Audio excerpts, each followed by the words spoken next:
This is the final episode of Beyond the Ash Tide by Susan Chaney. Cat and Milly continue their quest to find Mr Bettans' farm and the field where he kept his horse Circus. Why is this so important to Milly? Can the past help the sisters find some resolution to their lives?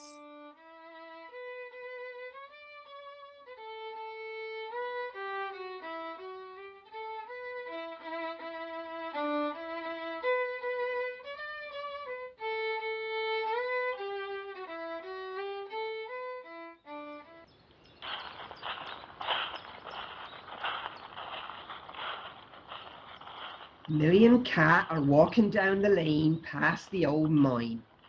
The chimney be still there, but half covered now by brambles and nettles, smothered by white bindweed. Giant hemlock rear up to touch the sky. Builders tangled with goosegrass and cuckoo split choke the entrance. The air be thick with the smell of dog roses and honeysuckle. A single tree, all crooked over with age, stands beside the path. Hey, look, Cat! The old crabapple tree is still there. I never noticed it yesterday. I remember snogging Philip Pender under that tree. Well, I remember snogging Suzanne Cotterell under it. You never did. I so did. You and Suzanne Cotterell. We were too young for boys, so we used to practice with each other. You always were precocious. But I ruined it by falling in love with her. I joined the church choir because she looked so lovely in her surplice. Oh, that was during your religious phase. She left me, though, went off with John Creebo. I never forgave her. Poor child. It's a bloody miracle that you even weren't scarred for life. Well, who says I wasn't? What about the summer that the boys' brigade came down and they camped in Mr Bettans' field and we sat round campfire drinking cocoa? Yes, it was one of the best nights of my life. I had a date with one of them. I waited for him in the lane, but he never showed up. Bastard! I can still remember the scent of the meadowsweet in the hedge. So, he stood you up, but maybe you deserved it, Cat. Why? What did I do? You killed the Gypsy Queen. What? What are you on about now? The Gypsy Queen! Remember, she was here in this hedgerow. You killed her. This must be another one of your fantasies, Milly. I don't think so. You used to be a real bitch to me sometimes.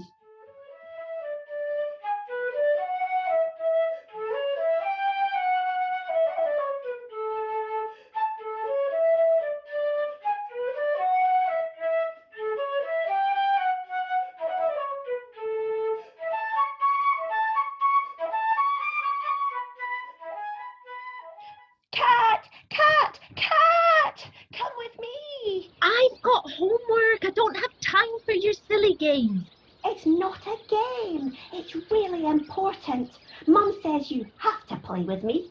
Oh, right then. 10 minutes. Where are we going? To see the Gypsy Queen. It's not far. Close your eyes. Take my hand.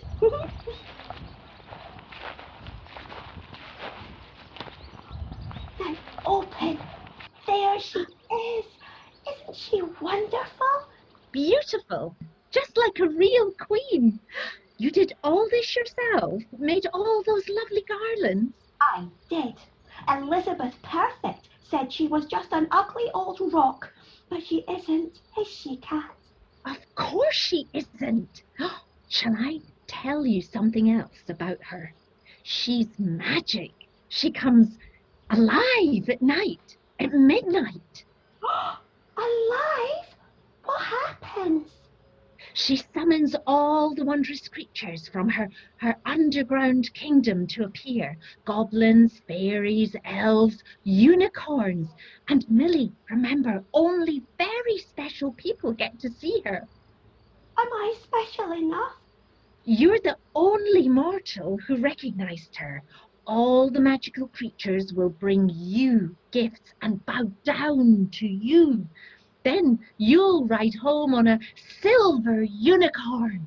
I bet Elizabeth Perfect doesn't even know what a unicorn is.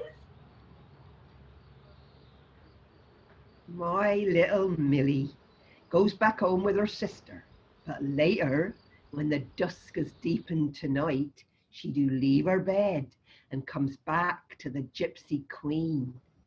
The moonlight be fitful, and in every stern of a leaf she do imagine she sees some fantastical creature being born from the darkness.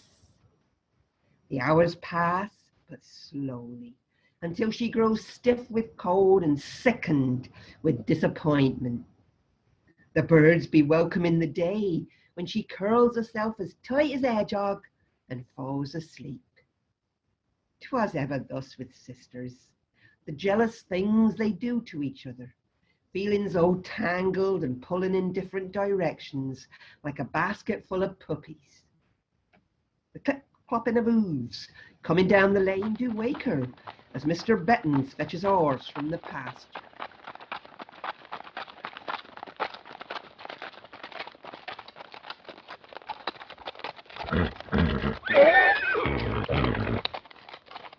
My word! It's little Millicent Faulkner, isn't it? Poor little maid, you'd be frozen right through.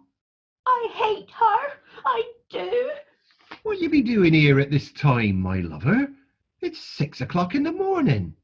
I've been here all night and nothing happened. Slowly now. Tell me what's wrong. I'm going to put a curse on her. She tricked me. Who's this then? My horrible sister. She said the gypsy queen came alive at midnight, but she didn't. Oh, I see now. Trouble with your sister. Me and Maisie did fight like cat and dog when we was little tackers. Was she the oldest too? She was, and terrible bossy with it. 'Twill come right as you grow older, you'll see. No, it won't. She tells dreadful fibs. I wanted everyone to see me on the unicorn. Ah, a unicorn, you say? Yes? Well, here's a lucky chance. My Bessie threw a shoe yesterday, and I'm taking her to the farrier in Gold Sifney. Can I come too? Well, she'd never be mistook for a unicorn, but you can ride on her when I take you home to your ma. You'll look like A warrior princess on her mighty charger. Exactly. Warrior princess, mighty charger, proper job. But Mr. Bettans? What's up, my lover? I'm awful hungry, and I think I'm going to wet my knickers. Oh, Lord. So, do you remember that? It's nearly 40 years ago. Anyway, how could you be that gullible? I was only 7, Cat. Oh, smart-arsed little brat you were sometimes. Hey, everybody look. It's Millicent Faulkner riding on a unicorn. Isn't she just the cat's pyjamas? Well, maybe I needed the attention. Maybe you needed taking down a peg or two. Mum was furious. Said the whole village would be talking about her. She made me stay in my room all day. Anyway, you were asleep most of the time. Why did you do it, Cat? Was I that bad? Maybe I just got tired of being the eldest, always having to look out for you. Well, it wasn't my fault. Nor mine, neither.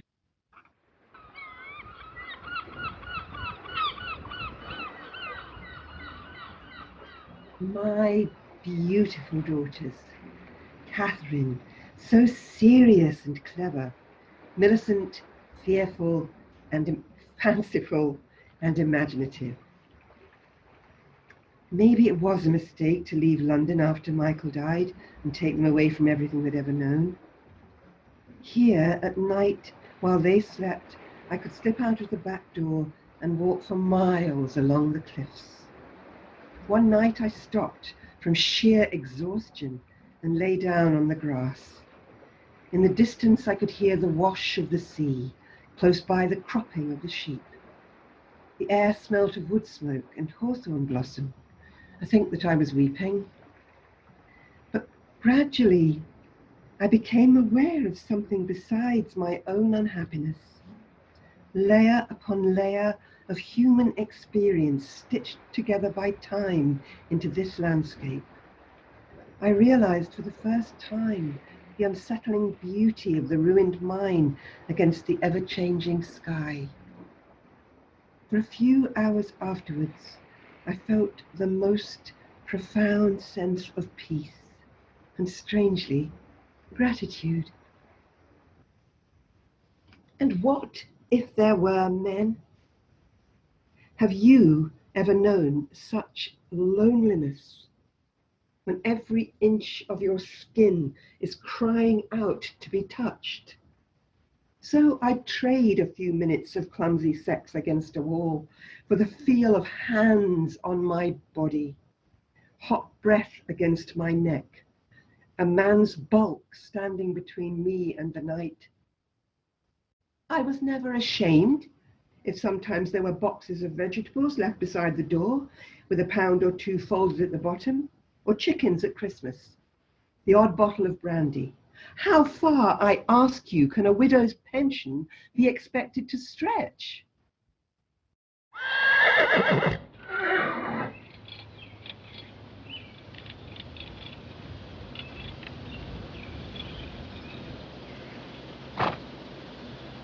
Come on then, big sister. Let's get on and find Mr. Bettans' field. Ah, I'm tired. I haven't got the energy for yet another wild goose chase. Oh, come on. This time I'm sure. This isn't the way that I remember it. It's so overgrown. Oh, no way. I'll never get over this gate. Oh, you will if you make the effort. Oh, God. Hey, Milly, hang on a minute. Didn't you see that sign? Private property, St. Piran's Stud. Oh, just ignore it. It's racehorses, Milly. That means serious money. Oh, don't you ever want to break the rules?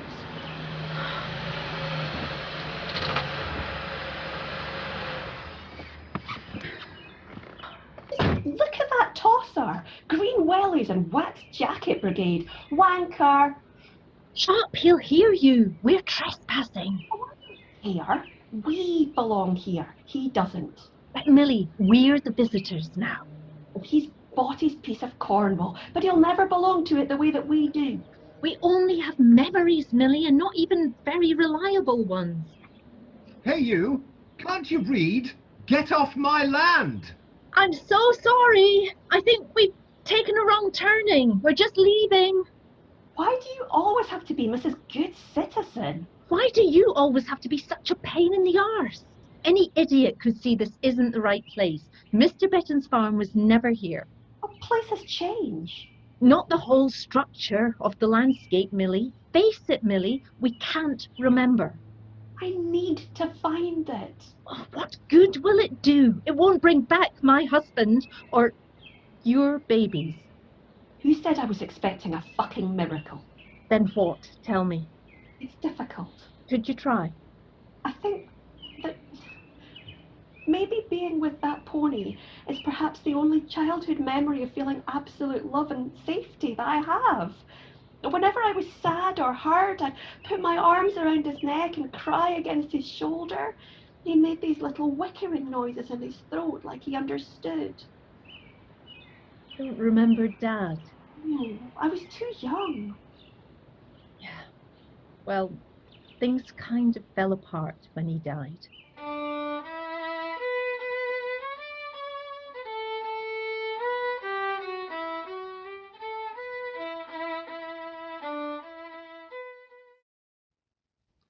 Of course, Circus be long gone to the knacker's yard, his body for dog food, and hooves boiled down to make glue.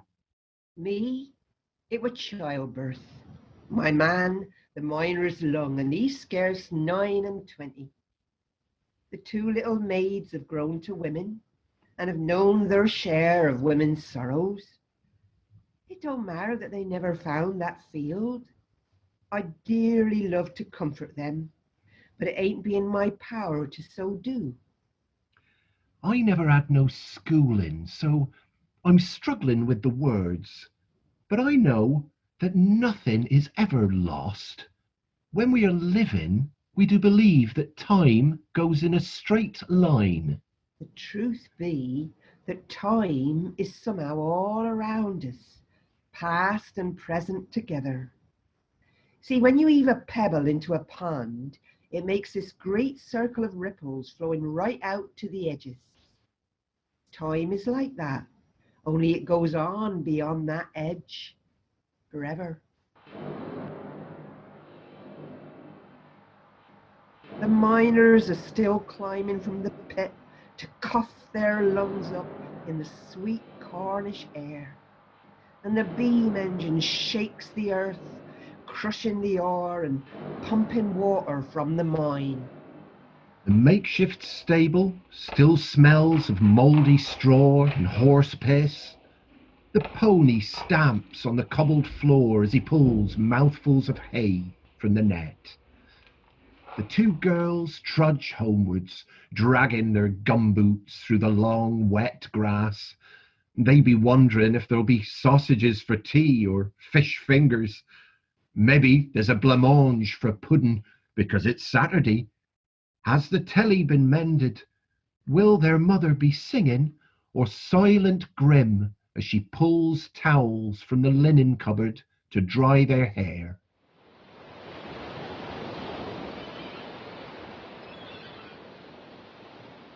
Oh, it's so hot. We've been walking for hours. I think you're right. We're never going to find it, are we? Never mind that now. Come here, let's fall from the grass.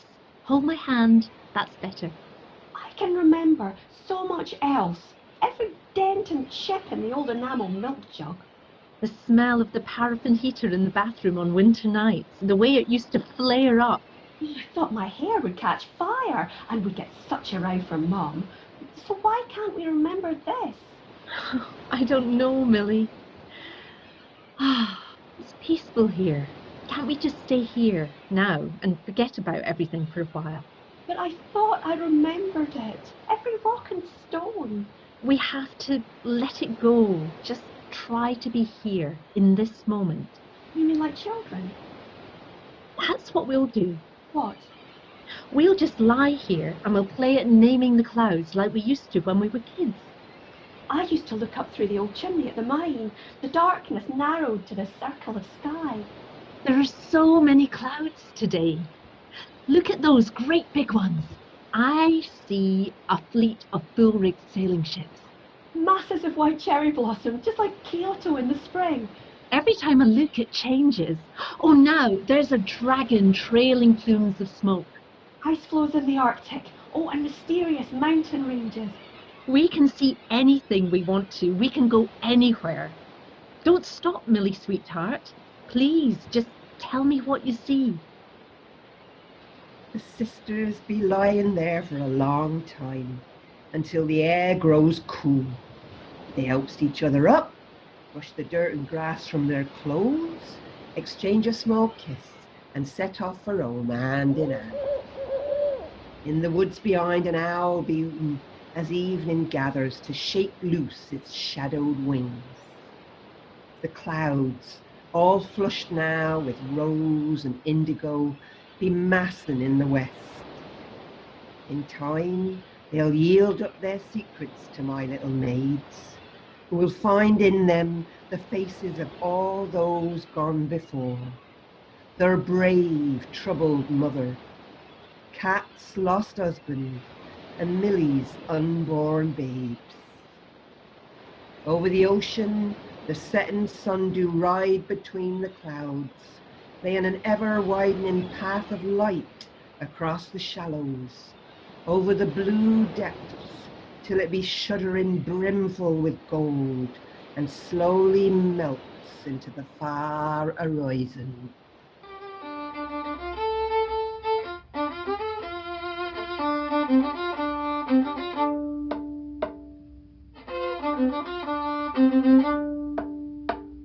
In Beyond the Ashtide by Susan Chaney, the sisters Kat and Milly were played by Audrey Jenkinson and Debbie Cannon. Mr Bettans was Adam Tomkins, and the Bal Maiden and Mother were played by Suzanne Dance. The musicians were Laura Patterson and Sally Thomas. The sound engineer was Stuart M, and the play was directed by Liz Hare. If you would like to meet the playwright, director and cast for a Q&A on Zoom on September 7th at 7:30 p.m, please contact us through the website or email lizhare@blueyonder.co.uk. Beyond the Ash Tide is sponsored by the National Lottery Awards for All, Scotland, the William Sison Foundation and the Robertson Trust.